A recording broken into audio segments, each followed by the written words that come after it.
Welcome to our next item here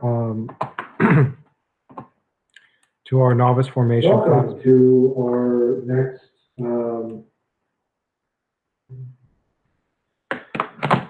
I'm going to try starting over there. Sorry for the echo and the backsplash. Getting this going every time from a technical point of view seems to cause some difficulty for me. Excuse me for just a moment.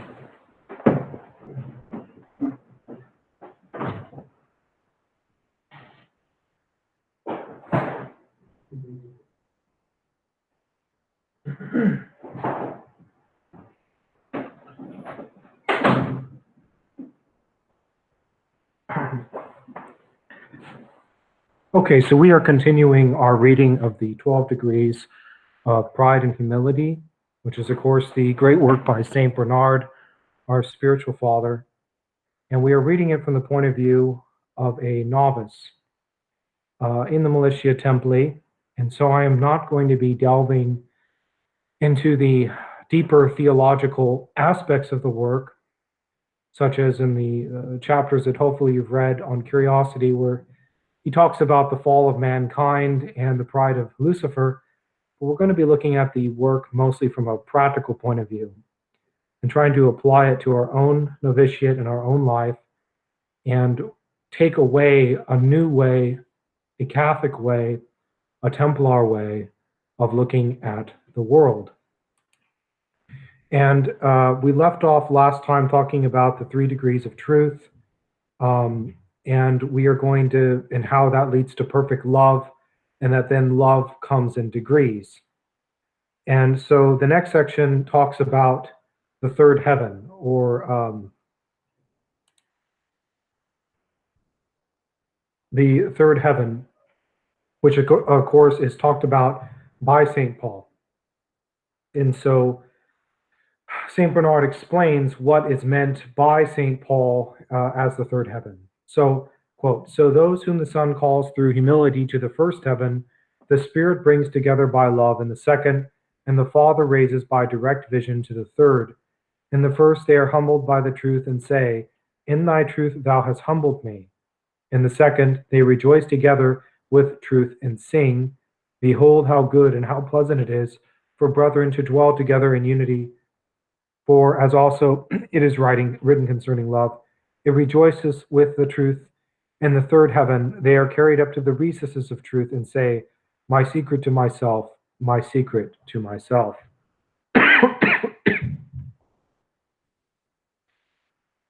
So it's important when we are, and that's St. Bernard then, of course, goes on to provide a lengthy explanation about how he, as an unworthy sinner, is unable to really, he's not been raptured up into the third heaven himself, which is an interesting statement. He probably, at that point in his life when he wrote this, had performed numerous miracles, and we knew that he had visions of the Virgin Mary and angels and other supernatural occurrences, but that the flesh weighed him down.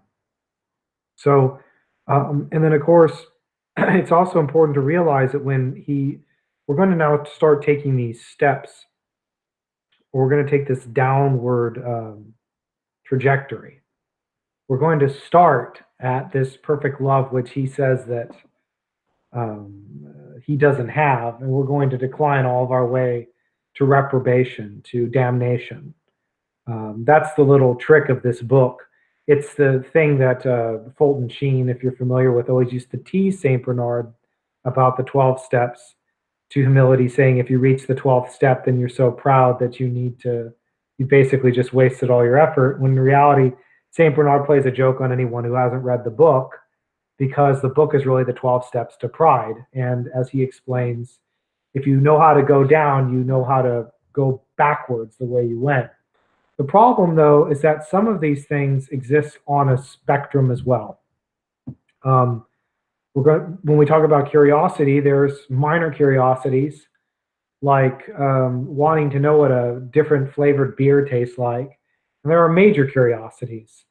wanting to intensely study a subject, for example, or wanting to know about the private life of somebody else when one has not been invited or needs to know any details about it. There's things that are forbidden knowledge that should never even be looked at that curiosity can encourage us to look at. There are things that you can know, but maybe it'd be less perfect to know. So that's why I preface it with this saying these ideas, in a way, are concepts that exist on a spectrum. It's not like you can sit down and go, all right, if the first step to pride is curiosity, I will eradicate all curiosity within my life. I don't want to say you'll go mad, but you'll probably go mad. The people who attempted that are the Desert Fathers, more or less, and they still went mad. And they were still tempted. And then the angels would come to them with secret knowledge. And we can go into all that details when we get to curiosity. So, with that being said, this admonition here by St. Bernard, he makes this remark about our own state. And wherever St. Bernard was at, I'm pretty confident saying that I'm a lot farther away from any type of true humility than St. Bernard was when he wrote this. But gladly, therefore, will I glory in my infirmity, in that shrinking of my sinew, that thy virtue, which is humility, may be made perfect in me. For thy grace is sufficient for me when my strength is failed. I will then, by thy favor, put my foot firmly down, and though through its weakness I must move slowly, I will mount safely by the ladder of humility until, by keeping to the truth, I reach the broad expanse of love.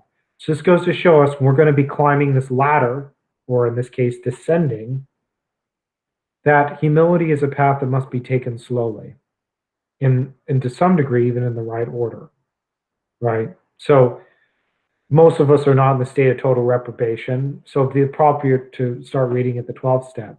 And it's also important to remember that God allows us to feel these prides, basically the pride of life, um, or the injuries that come to us through our pride of life, partially to continually humble us so that we can know his love even better.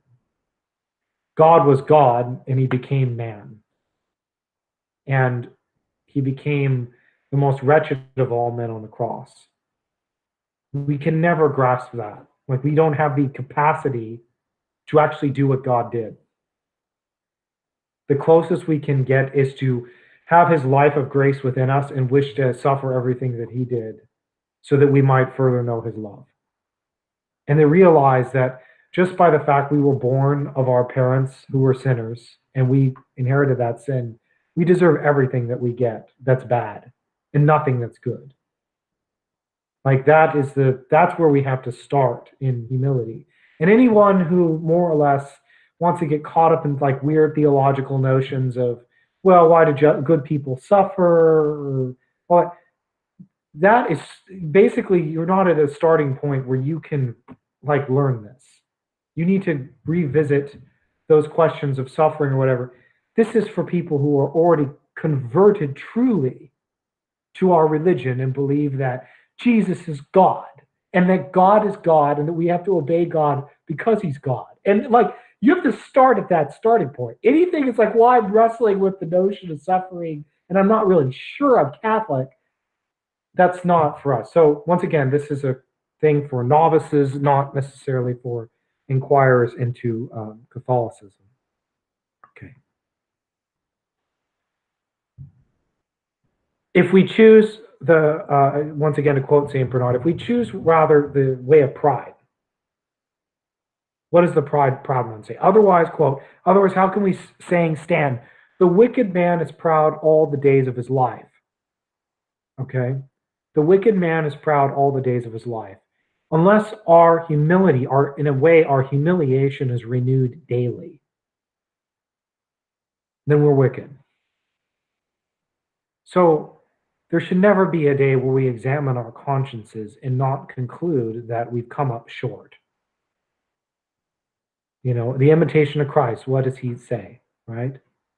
Ah, to live but one day in this life as it was meant to be lived. Like, do all things perfect in a day. I challenge you. And then examine individually every one of your acts and see if you had purity of intention. That you completely didn't care what people thought. That you did everything strictly for God and not for some secondary reason like a benefit of health or wealth or reputation. It's hard. It feels good to be loved for doing good things. And yet those things can corrupt even a good action. So every day, then, we should find ourselves lacking. Okay? We'll keep going. There are, in fact, roads which seem good to men, which yet lead to destruction. There is then an upward as well as a downward road, a road to good and a road to evil. Avoid the evil and choose the good. If you cannot do this yourself, pray with the prophet and his words, remove from me the way of iniquity. And how shall this be, he adds? Out of thy law, have mercy on me. Okay, so this is a plea for all you novices. You don't confess to me. I'm your brother, not your priest. If you're in a habitual sin, any type of habitual sin, whether it's venial or mortal, right? That means you're every day, if it's a venial sin, you're stamping on God's foot, and it's a mortal sin, you're murdering God, you're crucifying him. That is no excuse to go, well, I guess I'm stuck on the road to pride and there's nothing I can do about it. You can say that prayer, right? Remove from me the way of iniquity, right? And out of your law have mercy on me, right? No matter where we get stuck, God always gives us an out, even in that. And so we need to pray for perfection and perfect contrition. But if for some reason we find ourselves attached to a sin, we can say, remove from me thy way of iniquity. This means by the law which thou didst give to choose who fainted by thy way, that is to those who departed from the truth. So people who basically don't believe they're sinners have departed from the truth, period. Okay? We're blessed in truth, we're sinners, we come up short. The amount of coming up short is relative to where we're at. All right. The road to pride and humility is the same road. For you go up to a throne by the same steps by which you come down. You use the same road for approaching or withdrawing from a town, and the same door for entering or leaving a house. In like manner, the angels appeared to Jacob as ascending and descending on the same ladder. What do these comparisons suggest? Surely that if you wish to return to the truth, you need not look for a new and unknown road, but for the one by which you know that you came down, so that you may follow your own footsteps and may humbly rise to the same degrees through which you fell in your pride.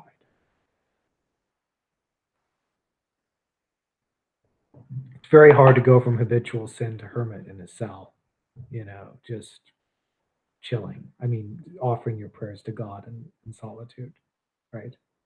So you actually have to climb down that ladder. If you try to jump down, what happens? You give yourself greater injury and you don't actually fix the problems. It'd be the equivalent, think of it this way. If I steal $100,000 and I have it in a bag right here, can I now go, what a horrible sin I've committed? I'm now going to commit myself to a life of prayer and leave that bag of money there. I'll never spend the money, but I'm going to leave that bag of money there. And I don't go back and give it to the person who I stole it from. That wouldn't make any sense, right? It's the same notion that's why we have to climb down from pride to humility, not just like try to arrive at the first step, right? Which we'll get to just right now, curiosity. I just wanted to make highlight, this was something that St. Bernard said in here that it really struck me as knights, as men studying for the life of a knight. He says this, perfection is a harmony of kindness and justice. The section on curiosity is massive and it covers lots of theology too. But I love that statement so much that I wanted to just highlight to you as knights. I thought that summed it up quite well. There is a harmony of both kindness and justice. Anybody who doesn't believe in justice is like one of those tyrannous, vapid evil people that like wants to live in a utopia. You've met them. They're out there. There's tons of them. They basically believe in putting a smile on genocide, so to speak, right? And then there's the just people who deceive themselves into thinking they're just because they hate evil, but then they're so severe, it's never tempered with anybody, right? Which is a temptation of the choleric, is to be severe, but he never tempers it. He's never kind because it doesn't, he believes that somehow tempering himself interferes with the truth. And that's not true at all. It's important to always remember that St. Paul, when dealing with new converts, said, I give you milk because you are not ready for meat, right? Christ revealed his teachings to the apostles slowly and gently. I'm not going to talk to somebody about the heights of bodily mortification and the discipline if they're just kind of beginning to grasp the importance of the crucifixion, right? We don't have our little children embark on extremely strict fasts unless they're like Catherine of Siena and they're reading your heart when you're 6 years old. You're like, okay, go ahead. You fast hardcore. You start them up on little things, giving up toys and sweets and eating a little less and things like that. Okay. The whole section on curiosity is worth reading, and I'm not going to repeat it. But here are a few highlights for you. St. Bernard explicitly highlights, now when he's talking about curiosity, when he leads into it, he links curiosity with a careless examination of our own conduct. And a just man always, to some degree, has his eyes in heaven. And the light of heaven, this is Noah, not Bernard, the light of heaven then comes down on the man and he reveals our filthiness. And then we sit there kind of scrubbing ourselves clean throughout the day of our filthiness. And there's lots of ways we do this: by continual repentance, saying prayers, maintaining the presence of God, prayers like the Jesus prayer, doing good works to others, contemplation of the senses, seeing good things and then blessing God for them, or seeing a tree and thinking, right, the Lord is as strong as a cedar in Lebanon, or whatever, And that's how we're supposed to live every day. But because we don't cast our eyes to heaven, we don't see our own filth. And when we don't see our own filth, we stop examining ourselves because we go, I look okay. I look good. Hey, that guy over there, I wonder what's up with him. Now, he doesn't start by looking at our neighbor and going, he's a sinner or he's bad or whatever. He just goes, I wonder what's up. I mean, and I don't mean in the positive way, but he gets a deep interest in his life that's not rooted in some type of duty. We should have a deep interest, for example, in the men who go to our parish around our same age. They're literally united to us mystically by blood. We call them brothers. It is a real thing. I can have an interest in my brothers. There's another group of people at our church that I, as a married man, should not have interest in.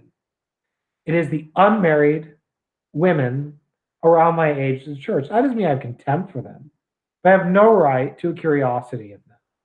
I don't. Unless they directly approach me for a question or some need or some task that's duty related, I should never sit down and go, I wonder what she's all about. That's not my prerogative. Okay, so he describes St. Bernard, our eyes and our ears, and I like this, as kids that are fed by their parents. And I love this because kids, when they're hungry, complain about it constantly, right? Dad, I'm hungry. Dad, I'm thirsty, right? And then they feed them, and of course that makes the kids grow and get louder and louder and louder, right?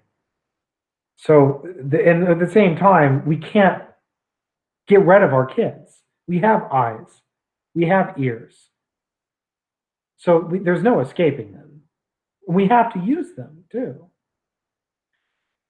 And then once these eyes and ears sees things, right, we are seduced by the serpent away from keeping our eyes on heaven to look at something else. And then our eyes and ears bring in the thought, the curious thing. This is just a thought, whatever it is, like the Garden of Eden.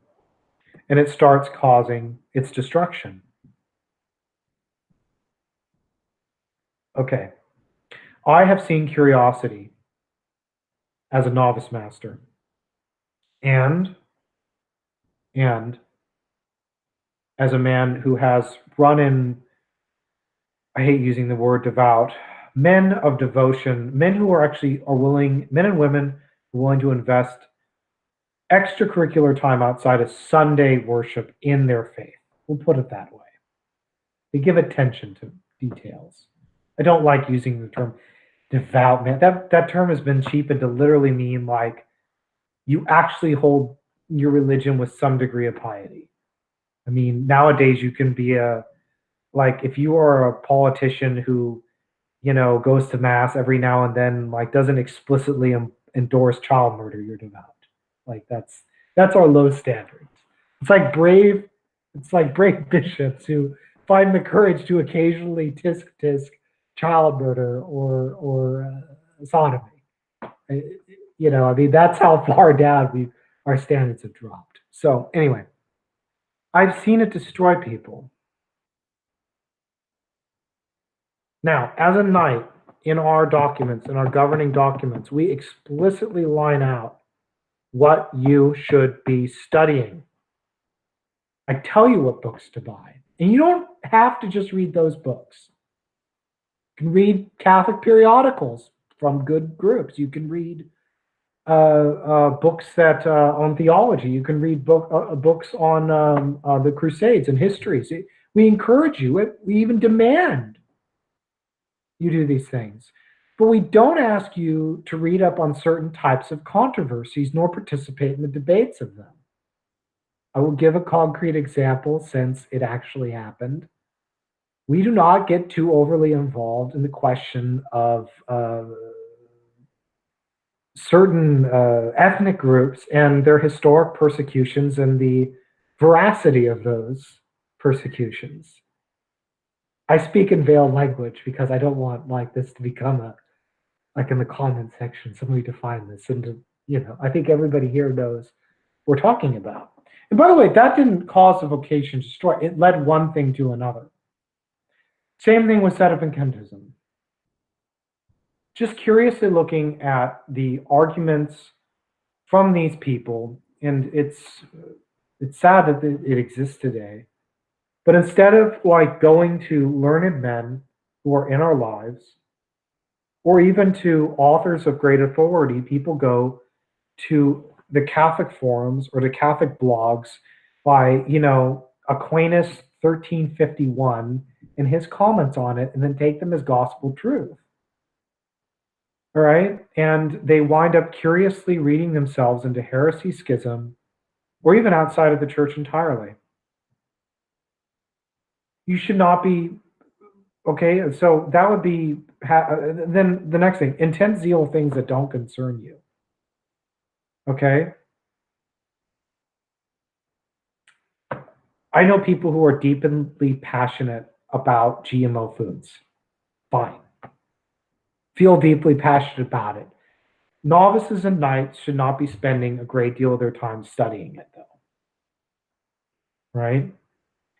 Here's a good rule of thumb. If you're spending more time studying some modern controversy than you are your faith or reading the Bible, you're spending too much time on it. I'm not saying please be ignorant. I'm not telling you don't have freedom. And remember, I'm talking at a stage right now of somebody who is almost morally perfect.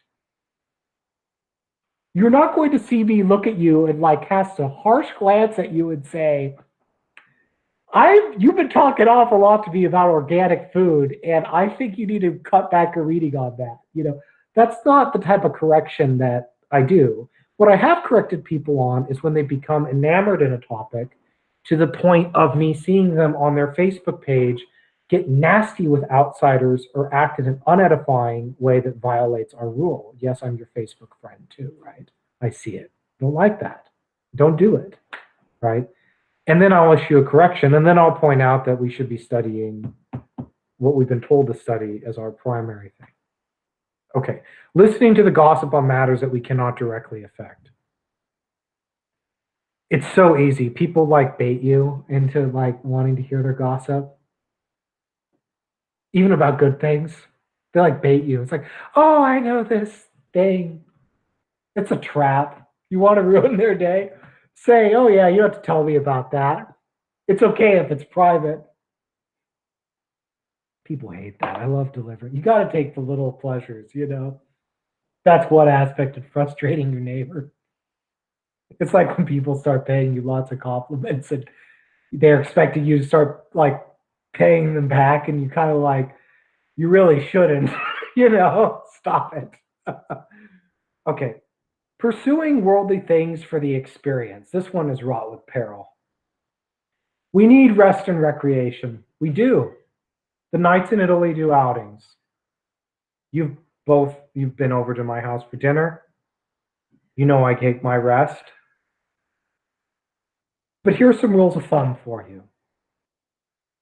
Don't go in, this is just my opinion. Once again, we're talking about somebody who's only taking one step down from moral perfection.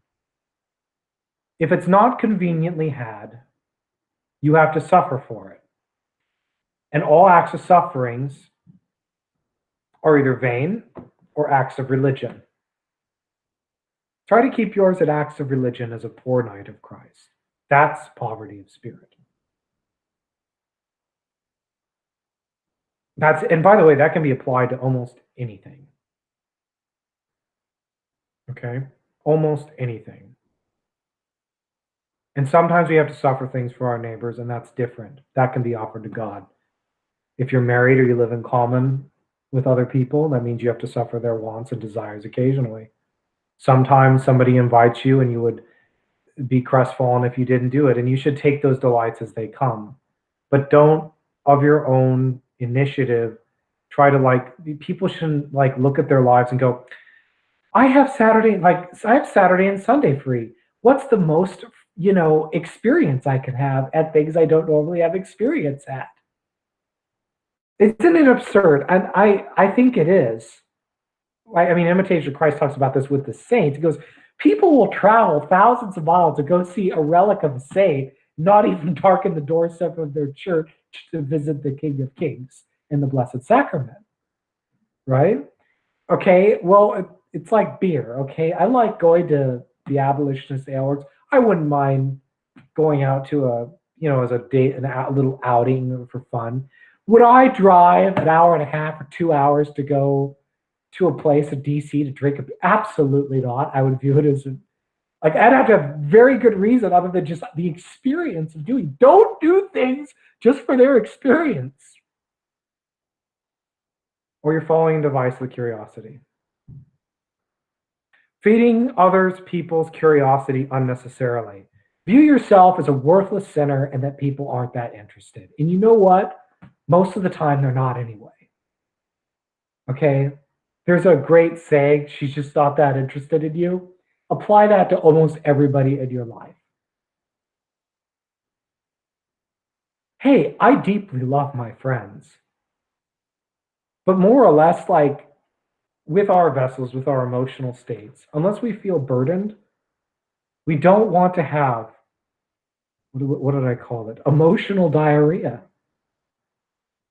People neither need to share in our joys or in our sorrows unless we feel that there's somehow like we need their help or they would benefit by it. We need to view all of our actions, even our words, in the light of eternity, in the light of is to serve God.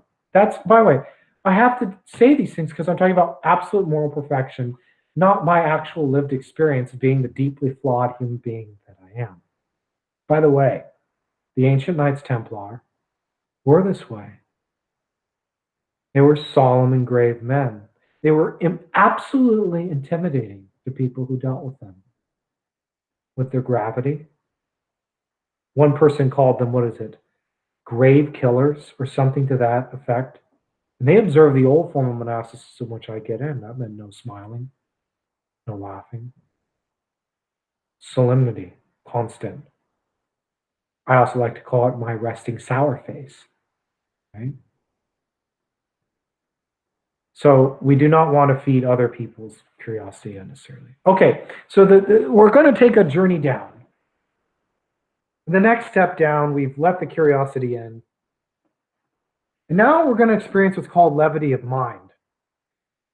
Not to be confused with just the spirit of levity. Okay? Levity of mind, in St. Bernard's view, is looking up to some people in our community and then looking down on others. We look at one person and go, he's the true picture of a monk. He's the true picture of a knight. Isn't he great? Look at another knight and say, what a scumbag. He's not measuring it up at all. Passive or active judgments on others, and this could be applied anywhere, right? You're stuck in the pews on a Sunday or a weekday mass, look around. Some mother doesn't have her kids under control. You think to yourself, what horrible parents, right? It's hard not to. We're so used to these things, it just kicks in. We're not perfect men. This causes agitation in the mind, as St. Bernard puts it, by both feeling exalted by being better than others, and then in some cases feeling cast down. Look at how holy and perfect this one guy is. I'll never be like him. Look at all these other reprobates. I'm doing much better than they are. Don't do either of those things. People are only holy because of the grace of God. That's it. And looks are very deceiving. And people sometimes have the appearance of evil and are not. Or they've made a big turnaround in their life. Like, for example, the kid who's running up and down the aisles of parish. For all we know, they're not even Catholic, like this is their first experience. Or maybe I can't come up with a reason why that can't be stopped. But that's not your job to actually sit down and like start to figure out a way to excuse your sin. I hate doing that exercise. I hate it when people, it's a pet peeve of mine when like something's really obnoxious and somebody comes up and they look at me and smile like, isn't this like invent really lame out there excuse? And I look at them like they're crazy, like this isn't helping me get through the lack of patience I'm feeling right now, right? What we should do is to go back to looking at heaven and realizing our own sinfulness. Realize that this is like a magnet pulling on us away from heaven, and rather we should try to refocus on our own prayer. St. Philip Neri used to let the orphan kids play in the oratory, make tons of ruckus. Maybe sitting in his room praying, and eventually someone came to him and says, how do you pray with all that noise going on? He goes, I'll let the kids chop wood off my back as long as they're here playing and not running around the city sinning. And then another father, Desert Fathers from the Desert Fathers, similar story. And the kids were just being really obnoxious and other things. And he thought, well, maybe I should go somewhere private to pray. And then as he started to leave, like I don't remember if it was a vision of an angel or something else that told him that, no, is this test of his, if he can't endure these children making noise all the time, how will he ever endure martyrdom for Christ? Like a real martyrdom. And then he went back in the cell and endured it. That's looking back to heaven. These feelings of either exaltation or feeling dejected are not to be understood as genuine feelings of compunction. It is completely fine to look at somebody and be edified and say to yourself, I wish that I was converted. Not, this person's better than me, you don't know. I wish I was converted. It's fine to like look at yourself and go, I'm so unconverted, and then find compunction in that. just not be weighing your merits with them. And we can also feel joy too. Like we can look at somebody who's very holy or a holy thing and then feel like an exalted joy in that this thing is happening in this person right now. Blessed be God. That's the right answer is right. Blessed be God. And like genuinely mean that. Okay. And the rule reminds us of this. It says, blind indeed are those who speak ill of others. St. Bernard also says in the section on the levity of the mind, he says that these criticisms of others, what happens is we see somebody who sucks and then we start bad mouthing them to everybody. We see somebody who's good and we start praising him, maybe not to his face, but to other people. And he goes, more or less encourages you to shut up. When you consider that they're Cistercian monks, that has to be put in perspective with our own life. Because obviously Christ praised John the Baptist, just not to his face. Right? So, the blind indeed are those who speak ill of others. All right. So, descending our path to hell, we reach unseasonable merriment.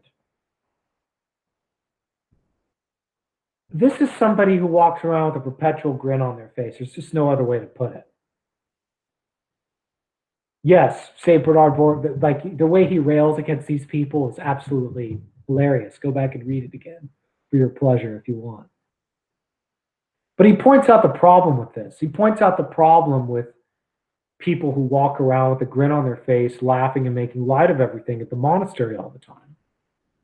Quote, you seldom or never hear a man of this kind groan or see him shed tears. You will think, if you consider, that his faults are either forgotten or forgiven. His gestures are that of a buffoon. He looks that of a coxcomb. Does anybody here know what a coxcomb is? Because I just read up on it recently. Idiot, more or less. It actually became a part of a lawsuit. Yeah, anyway, curiosity. That's all right. His step that of a dandy. Does everybody know what a dandy is? You know I rail against dandyism. Do you know dandy? Not the actual A dandyism is a man who overdresses and overdresses for the occasion and acts in a very, it can also be accompanied with acting very superfluously and kind of like this airy persnicketyness. Imagine a gentleman being very fussy about crumbs falling on him or something like that. Okay. He is always making jokes and never loses a chance of laughing. He cuts out of his mind all discreditable and therefore distressing recollections and concentrates his mental vision on his real or pretended merits. Basically, this is a monk or a Christian that has forgotten compunction and sorrow for sin and a spirit of recollection and is terrible. And by the way, like everybody meets these people all the time at church. There's lots of men of the priesthood who are this way. Not to be mean to them.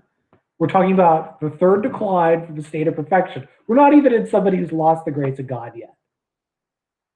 But people who run around being unseasonably merry all the time, there's actually a vice. It was considered a vice. St. Thomas leads in the Summa, talking about the vice of unseasonableness.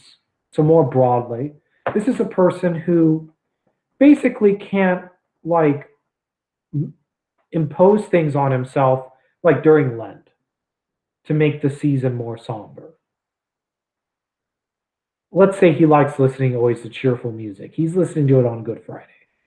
And it's not like to make a holy point, like people all think he's holy, so he's trying to dissuade that. But like he's always, he's the type of person who is making jokes at a funeral. There are degrees of this, obviously. We should rejoice when there is an occasion to rejoice. We should be serious and solemn when there's an occasion to be serious or solemn. Funerals, we should always be solemn. I despise modern funerals. I despise modern funerals, most of them. Even the wakes. Because I have to sit in there and listen to 10,000 people celebrate somebody's life. I despise it. I once went to this funeral where at the little talk session, Like everybody was trying to rejoice. The only person who shed tears was he had been married, sneer quotes, for all the viewers can't see that, 3 times. Only woman who shed tears from was the one he had a child with. And I looked at it and like everybody was trying to do this. Oh no, we have to be happy. And I'm like, no, she should shed tears. It's a funeral. St. John Chrysostom despised people like this in his admonitions. He says, she's better to go into a house of rejoicing or of mourning. Look at how awful people behaved in a house of rejoicing. Look at how serious and solemn and grave and well behaved they are in a house of mourning. Christ explicitly in the Sermon on the Mount, blessed are those who mourn, for they shall be comforted. What does he say of laughter? Woe to those who laugh. I don't remember the second part off the top of my head, but woe. You will find numerous commentaries and debates amongst theologians asking this question: did Christ ever laugh? It's never mentioned once in the entire gospel. Americans, we can't fathom this. We can't fathom this at all. It's part of our culture, so God, I think, is going to judge us a little less severely. I love a good joke, as you all know. Fulton Sheen, St. Alphonsus, in his instructions on giving missions, says, don't be one of those awful priests who starts off his homily with a joke. Basically, don't do it. And like in American seminary, it's like you have to start with a joke. Fulton Sheen, some of his greatest homilies start with jokes to drag you in. It is such a part of American culture to start with jokes in our life that the Japanese have trained themselves to laugh at the first thing an American says out of politeness. Once a man, this is a true story on a business communications course I took. Once an American businessman came up to give a speech to a Japanese company.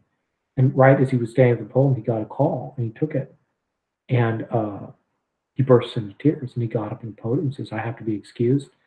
I just learned that my son has died in a car accident. And the whole audience burst out laughing. Thought he was joking. They then saw this made the situation worse, and then they apologized and explained what had happened. Okay, so it is important to remember that the rule explicitly warns about this. Do not speak light or silly words. Do not laugh immoderately. That does not mean you can never tell a joke. Don't be one of those obnoxious people who can never stop telling jokes. Don't be one of those people who are so perpetually sarcastic that we can't tell if they're being serious to you or not. Those people are out there. They're always razzing you nonstop. It's obnoxious. It's a fault. But once again, is this the type of thing that's going to deprive you of the vision of the Beat? No. But once again, go back to the rule. They shall not profane the spirit of the militia. This is referring to brothers that travel, neither with words nor with deeds, but shall offer with their example the salt of wisdom and the seasoning of good deeds. If we're constantly making people laugh, you cannot give them the salt of wisdom. What was the name of that awful movie in the 90s? Like Patch, something Patch. I don't remember. It was about a doctor who believed in. Yeah, some doctor. Right. Don't be that. I mean, let somebody else do that, not you. Right? Be a knight. That means there's a time for pleasantry and jokes and laughter, and then there's a time for gravity. Generally speaking, there's a lot more time for gravity. And one of the problems of today's world is that there is not enough men taking their life seriously. Boastfulness. Now we're really getting there. Yeah. Just so you know, you can lose all the merit of a good act. This isn't in St. Bernard's writings. Lose all the merits of a good act by boasting of it. And even turn it into a sin. Just right off the bat. That's why the devil is not done with you, even after you've done something good. and he'll tempt you to boast about it. That's why Christ admonishes us in the gospel. If you give alms, let not your left hand know what your right hand did. Once we've done something good, you need to put it from your mind. Forget about it. All right. Quote, but when vanity increases, the bladder, by the way, St. Bernard loves things on gas and poop. It's all throughout his homilies and writings. Just thought I'd mention that. But when vanity increases and the bladder begins to be inflated, it becomes necessary to loosen the belt and allow a larger outlet for the air. Otherwise, the bladder will burst. So he's comparing boastfulness to passing gas here, just so I could spell that out a little clearer. So the monk who is unable to discharge his superabundant store of unseemly merriment by laughter or by gesture breaks forth with the words of Elu. My belly is as a new wine which wanteth vent, which birthseth the new vessels. Another section, but not that. If you hear the torrent of his conceit, you may say that his mouth is a fount of such buffoonery as to move even strict and sober monks to light laughter. So what he's saying is that when we boast, it's so absurd on its face of being a contradiction to true religion that it should make a devout man chuckle at it. You know, because nothing would be more absurd than, hey, look at how holy I am, you know. To put it shortly, Mark has swagger in his chatter. In this you have the name and description of the fourth degree of pride. Remember the description and avoid the reality. With this warning, go on to the fifth degree, which I call eccentricity. I'm not really sure if this needs to be elaborated on too much, but I think it does need to be said. One of the things that's going to happen to you as a member of this order is you're constantly going to be asked this. What do you guys do? What do you do? And it drives the brothers of this order all around the world absolutely nuts that they can't say that we do more. And I don't think we should say we do anything. I think we should just look at people and say, we keep the rule. That's what we do. Everything else is in accordance with that. And let's leave it at that. If they want to know more, they can read our rule. And that's the extent of it. Because otherwise, you know, you wind up in the situation where you're doing good works to boast of them. By the way, that's pretty much, not to be critical of any brothers. I mean, look at all the bad people get attracted to an order if you wind up being well known for doing good works. And you boast about it. What a waste. How stupid. You're throwing away your treasure in the kingdom of heaven for a bunch of stupid praise, stupid people who praise anything. Look at how terrible pop music is, and it's popular. All right? So, boastfulness. Don't do it. Don't do it for this order. Our motto is no nobis domine, no nobis. All right? We should attribute everything good that we do to God. We should put our light on a candlestick. We don't need to run around telling people what we do. We don't need to look for visible apostolates to let everybody know that we're doing our part. In fact, the more we probably aren't noticed, the better we'll get along in today's ecclesiastical environment. We just got to do what we got to do and do it well. And then if people notice that, let that light that shines before men be the actual grace that's operating in us, not us putting a flashlight on ourselves. Okay. Eccentricity. All right, so this is not to be understood as eccentric necessarily behavior. All right. Like, for example, if there was a monk who had to just adjust your cowl on your habit, like just to get it right, or like maybe occasionally, like you saw adjusting candlesticks that appear to already be straight. We're not talking about that eccentricity. What we're talking about is in the case of St. Bernard, I'll let him explain for himself. Quote, one little prayer of his own seems to him more commendable than the recitation of all the psalms set for an entire night. At mealtime, he has a habit of casting his eyes all around the table, and if he sees anyone eating less than himself, he is annoyed at being outdone. He begins severely to cut down on the amount of food which he had hitherto recognized as his necessary ration, because he is more afraid of the loss of credit than of the pangs of hunger. If he catches sight of anyone more shrunken and sallow than himself, he cannot rest under what he considers to be a disgrace. So in other words, this is the opposite of the guy running around and being really, chipper. This is the guy who thinks he's a saint and wants everybody else to know it too, right? Got to eat less than you. Oh, and by the way, what it means by one little prayer. So, you know, It just screams pride. oh, yeah. And like I said, these things are, but this is elusive because these things exist on a spectrum. I mean, the truth is that when we sit down at the table, it should pass our mind. Am I taking it up to appear as a glutton in front of everybody? But you should never sit down at the table ever and go, I want to let everybody know that I'm holy here by eating nothing. I'm going to impersonate St. Peter of Alcantara, drink only watered down bone broth right now. If you're at the St. Peter of Alcantara level, please feel free to do that. And I'm not stopping you, by the way. Like, if you want to do bone broth, I'm just saying that realize that, those types of decisions have to really be weighed on judging the moral correctness of that action. The pure intentions of the saints who were extreme ascetics. It's important to always remember that St. Teresa of Avila, she'd regularly, at the end of her life, she'd be asked to visit this person's, that person's home, and she would. And they weren't sure what to serve her because, she was a Carmelite, she was a saint. She performed miracles. And they had read all the stories of saints, right? Not eating anything. So she'd sit down at the table and everybody would be kind of on her edge. She'd go, the saint would please like you to pass the butter. And then she'd take a double helping of it, which was, of course, considered quite a rich food. And everybody would feel relieved to eat their meal, right? Of course, at the monastery at Clairvaux, they never ate meat, ever. And if they put fish out on the table, it was meant as a decoration, not to be actually taken.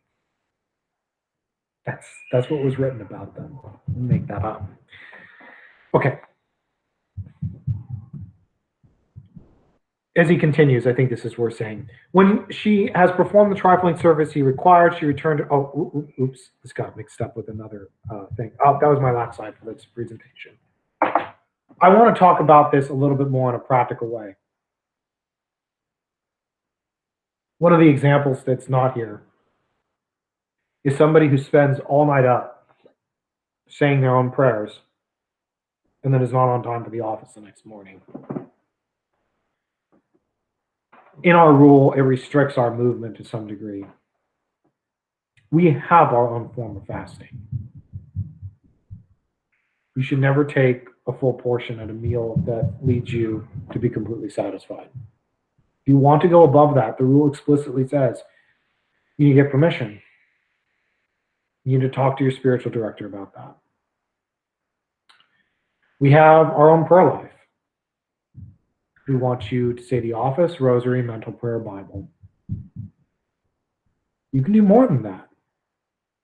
You need to go to your spiritual director about those things. We need to make sure, and that's why we require everybody to have a prayer rule. At least I require that right now. That's a preceptory-wide thing, not a order-wide thing. You have to keep watch that you don't start going by your own way. Otherwise, you can indirectly make these mistakes too. You can indirectly say that my Divine Mercy devotion or my rosary or whatever is more important than keeping my rule, which I have committed myself fully to. I'm not sure if this nun was a saint, but I think Mary had come to visit her and talk to her, but when the offices of the hour started, she basically had to excuse herself from Mary, even though it is Mary, to go to the office because that was her obligation, and she was coming for what's it called? In the just to go further with that, in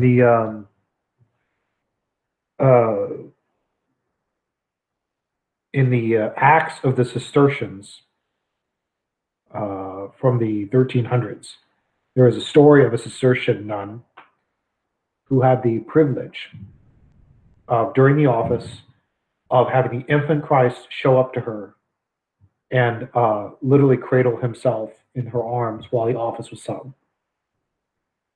But I guess at the time, the custom was when it was your turn to intone an antiphon, you had to stand up, and there was something she had to do with her hands. I don't know if she had to make the cross or make the sign of the cross, but something that would have led her to.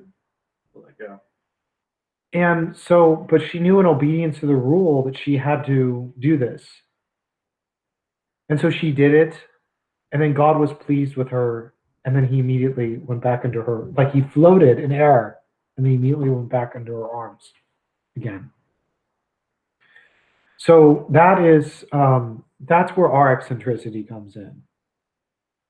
Like that's how you become an eccentric knight, is by going, we need to do these things that are not in our rule. We need to do these prayers or other things that are not like guided by the order. We want to do our own thing. Well, I'm going to do all the other stuff too. And then you don't.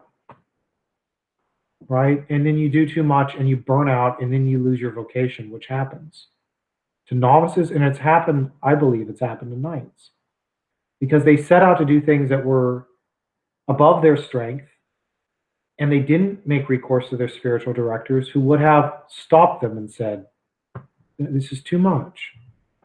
They didn't make recourse to the Grand Master, and they embraced eccentricity. That's why I like the matins thing. It's actually, like we have the ability in theory to go to matins here, but I don't do it, in part because it's like, well, if I have that hour a day more, should I really be putting that into this thing, or should I be doing my apostolate? Should I be writing letters? Should I be getting back to novices? Right? And that's why we need a director, and that's why we need superiors. Because we have to find a balance. But we don't want to start going off and doing our own thing. People actually have a lot less free time than they think they do. They have a lot less free time. Like whenever you hear about that, is anybody a scholar athlete in high school? No? Okay. We only have so much time. You only do so much. More or less, most of the time, scholar athletes, that means many other things being put on the back burner. There isn't much of a family life. There isn't much of a romantic life. Not that there should be a romantic life in high school, but there isn't much of a social life outside of sports, maybe the camaraderie that exists there. There's certainly most time isn't much of a religious life. Something suffering. People who do 10,000 activities, they'll often look into their life, they have no religion. If we set aside several hours a day, which I believe it's in the book The Death of Christian Culture by John Sr., the guy who helped found Clear Creek, he suggested that every day a layman should put in about 2 hours and 40 minutes of explicit religious work a day. That an active religious about 4 hours, and that a contemplative about 8 hours. And that was of worship a day. It makes sense when you think about it. And where does the night fall in that? Well, in my lived experience, most of the time it falls between about 2 to 4 hours a day. Some days are 8. 8 is a much lesser experience. That's like super holy days and Sundays occasionally and things like that. But most of the time, like we're here with you now. We just did Vespers. We were doing formation. We're having a conference just like monks. This took an hour. Vespers took 40 minutes. There's an hour and 40 minutes. If you were morning mass this morning, that was 2 hours. There's 2 hours and 40 minutes right there. If you said your other minor hours of the office, that's 3.5 hours. And then if you did other work, like replying to emails there and so forth, I'm over 4 hours right now. And I only did a little bit. There's only so much time in a day. And that's where that eccentricity can just ruin you. I can't sit down and go, people, and when you get a habit especially, people are going to try to drag you into doing their thing too. And you always have to like recenter yourself and go, is this going to take me away from common prayer with my brothers? Is this going to take me away from the study that I must do? Is this going to interfere with the spiritual direction that I'm demanded to do? Is this going to violate my own apostolate or the apostolate of the knights? There's only so much you can give every day, especially if you're going to be married. The wife has rights too. She has a right on your affection. Saint Alphonsus, not to completely, we're reading some Saint Alphonsus research. Saint Alphonsus points out that a husband who's out drinking every night, he says drinking, but his example is absent from the home every night, habitually, because certain things can't happen like normal, basically eventually mortally sins by just neglecting his wife of affection. Like, and like, obviously, you know, like the wife could demand certain things, so that's what I mean, but like the environment isn't set up for that to occur. Okay, so that's why this, especially this vice, is something to be on a guard of, because you're going to be doing a lot as a knight. And it's so tempting to add a little bit more. And instead, we really need to focus on doing what we do really well and focusing those eyes on heaven and trying to keep that constant state of God's presence and renewing like our worship throughout the day by saying our office at our assigned times that we do by, you know, renewing that. And then we have the spirit of recollection. And then you're not going to, and I hope, you know, you don't, maybe if you're new to devotion, but, you know, a lot of people go through that phase in devotion where like, they're saying every new chaplet get their hands on, they're reading every book that they get their hands on. You can't do that as a knight. You really have to restrict yourself to this thing. Right? Even what you read to this thing. I have not yet read like the new papal encyclical on the environment. You want to know why I have not read it?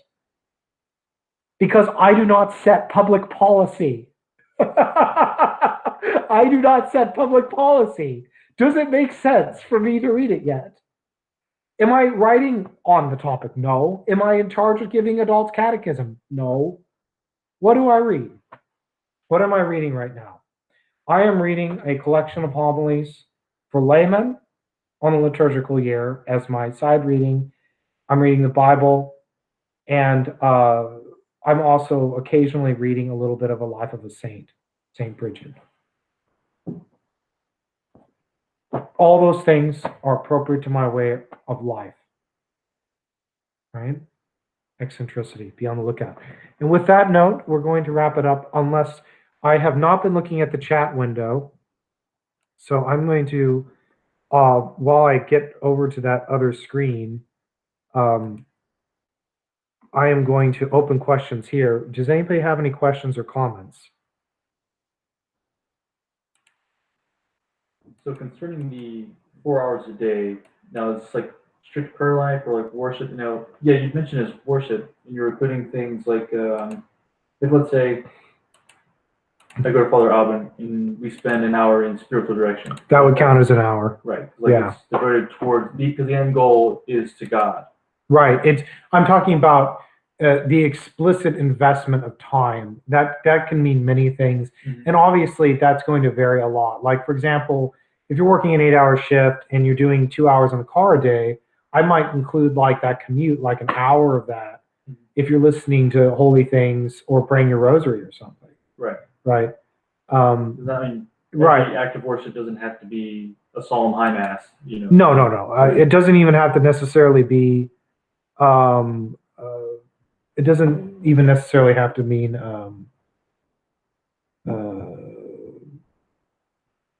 So this could also expand into things like, if I'm going around and like, I notice something nice, and so like I praise God for like 5 minutes, you know, like, wow, that's awesome. I'm really glad that God has it. And no, I wouldn't include things like that. Mm-hmm. I would say this is more about apportioning your day. Ejaculatory prayers. Right. So basically, here's the deal: you always have to keep the present. You have to keep your feet on the ground and keep your eyes towards heaven. What I mean by the feet on the ground, never get yourself deluded into thinking that like your hand is going to like raise the, I mean, you can think that God may raise the dead, but like don't start, religious delusion is real. It's a real temptation when a man is living a real life of devotion to think he's hearing things, smelling things, knowing things, doing things. It's a temptation of the devil most of the time to pride. St. Anthony warns about it in his writings, St. Anthony of the Desert. Um, so keep your feet and your eyes towards heaven. What that means is the eyes towards heaven is we have to keep the constant presence of God. There are many ways to do that. Listening to holy music, saying the Jesus prayer, keeping the presence of God, keeping the fear of God. That's one I can use at work. I am working hard. I am working hard because I don't want to go to hell. Hell is before my eyes. People who don't work hard get thrown into purgatory for all the time that they slacked off. That, you get my point, right? I mean, sometimes our mind comes absorbed in our works, and that's why the monastics like avoided the type of work that I do. I'm a software developer, so I get absorbed in my work, and that's okay. I'm allowed to. I'm a software developer. Right. But occasionally, if I'm doing a boring task and they're out there too. If I'm doing a boring task, I should try to do what I can do to stay recollected. Now, if you're not used to this recollection, it can be very overwhelming. And once again, it's something that we baby step kind of into. It starts with doing formal prayer at certain times of the day. And that formal prayer for a beginner for the nights is, of course, the office. If you're not yet a night you're discerning, I'd recommend at least trying to say an Our Father, a Hail Mary, Glory Be, maybe, a decade of the Rosary, a litany you like, 100 Jesus prayers, whatever you want. Break up your day, have that time for formal prayer, and then that way it kind of renews your sense of recollection. Or if you're just like a really terrible person, say it after contrition say that little, say, and then say 10 times, right? Move me, O Lord. Move away from me all iniquity, right? So, but when I'm talking about 2-4 hours a day or whatever, I'm generally talking about if I start totaling up your formal prayer time, how much is it going to wind up being? And I think on a weekday for a night, who works a normal job, 2 hours is probably going to be the normal experience for a lot of people if he's working a full-time job. The truth of the matter, if you're retired or you don't have a full-time gig or you have a lot of free time, like a student who's a full-time student, then they should be able to, it'll probably be more because they'll be saying the full canonical hours. They'll probably go into daily mass too. And that takes up time. But just, if you went to daily mass, let's just say 45 minutes, because I'm adding Thanksgiving and other time in it, 45 minutes. You say your office, 1 hour and 5 minutes, because I'm expecting you to say it slowly and devoutly. Right? You're at 1 hour and 50 minutes. And you've done your mental prayer, 2 hours and 5 minutes. I haven't included prayer before meals, prayers with your wife, a rosary, any of that. You're already at 2 hours and 5 minutes. All you've said is your office and your mass. It just goes to show you a priest can be pretty mediocre and get in quite a bit of prayer every day. All right? Now, if you add to that scripture reading and spiritual reading and listening to great Catholic audiobooks and doing what we're doing here at conferences and going to confession and examining your conscience, and that time really starts to pile up. By the way, God designed our world with this in mind. He really did. I mean, basically, because of modern conveniences, which I like, and I don't think are necessarily from the devil, men have just displaced what he many times put into religion with entertainment, right? And that man is meant to be in these kind of this active but nevertheless receptive mode for several hours a day, an active but receptive mode, which we experience in formal prayer. We're active in the sense that we're saying words, but we're receptive because once the words become familiar to us, our mind has to go deeper, farther, up towards God or down towards the earth with tears, but it goes somewhere. Okay, any questions from the chat section? Any more questions, comments, concerns? Anybody want to quit? Okay. All right. On that note, we'll end with a prayer in the name of the Father, the Son, and the Holy Ghost, one God. Amen. Glory be to the Father, the Son, and the Holy Ghost.